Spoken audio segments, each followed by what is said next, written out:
Hello friends, good morning. स्वागत है आप सभी का हमारे YouTube channel Divya steno classes में। अगर आप हमारे चैनल पर नए हैं तो हमारे चैनल को सब्सक्राइब कर लीजिए और बेल आइकन को दबा लीजिए, ताकि जब भी कोई डिक्टेशन या फिर आउटलाइन से रिलेटेड कोई भी वीडियो डाले तो सबसे पहले उसका नोटिफिकेशन आपके पास पहुंच सके। आज का डिक्टेशन 100 वर्ड पर मिनट पर उच्च गति अभ्यास खंड 2 का प्रतिलेखन संख्या 85 है। यह स्पेशली एसएससी ग्रेड सी वालों के लिए है। एक मेरे व्यूअर ने मुझे कमेंट किया था कि मैम आप 65 नंबर या 66 नंबर कोई वीडियो, प्रतिलेखन संख्या 66 है कोई जो हम अपलोड नहीं किए हैं, हम चेकआउट कर लेंगे वो कौन सा चैप्टर है। अगर वो हम अपलोड नहीं किए हैं तो हम फिर से उसका रिकॉर्ड करके डाल देंगे। तो चलिए हम स्टार्ट करते हैं आज का डिक्टेशन। और हाँ, इसका आउटलाइन भी आपको कुछ दिन बाद चैनल पर प्रोवाइड कर दिया जाएगा। शुरू से लेके 1 से लेके 150 तक सारे आउटलाइन आपको मिलेंगे। ज़्यादा से ज़्यादा आप आउटलाइन का प्रैक्टिस करिए।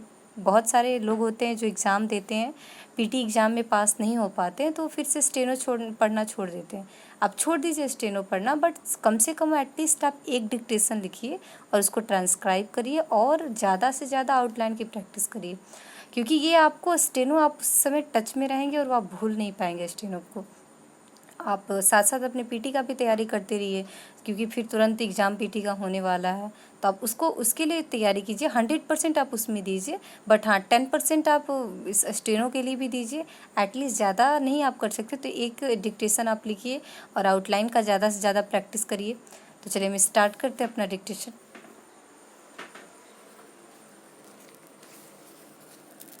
स्टार्ट।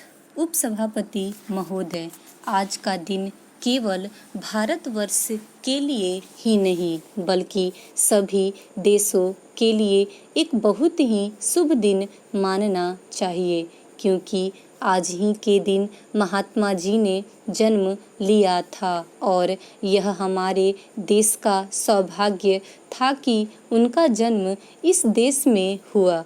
80 वर्षों तक काम करके और एक प्रकार से अपना काम पूरा करके वह चले गए, और जो काम वे अधूरा छोड़ गए उसका भार जो लोग बच गए हैं उन पर पड़ गया है। आप जानते हैं कि महात्मा जी ने अपने जीवन में जितने काम किए वह सब एक सिद्धांत के अधीन और एक सिद्धांत के अनुसार थे। उनका कार्यक्रम जब तब समय के अनुसार बदलता था और बदल सकता था, पर वह जो भी कार्यक्रम बनाते थे अपने सिद्धांतों के अनुसार ही बनाते थे।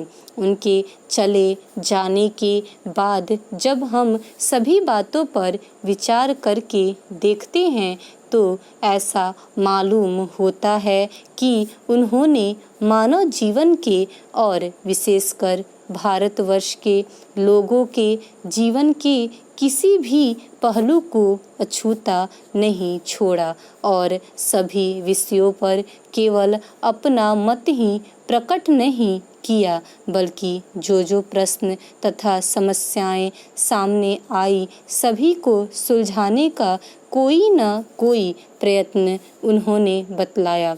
उस समय देश स्वाधीन नहीं था, इसलिए उनका ध्यान बहुत करके स्वाधीनता प्राप्ति की ओर गया और उसमें उनका समय भी बहुत लगा। स्वाधीनता के लिए जो संग्राम उन्होंने छेड़ा, देश के लोगों ने भी उसी ओर अधिक ध्यान दिया और उसी में अधिक भाग लिया। महात्मा गांधी केवल एक राजनीतिक पुरुष ही नहीं थे, महात्मा गांधी सचमुच में महात्मा थे।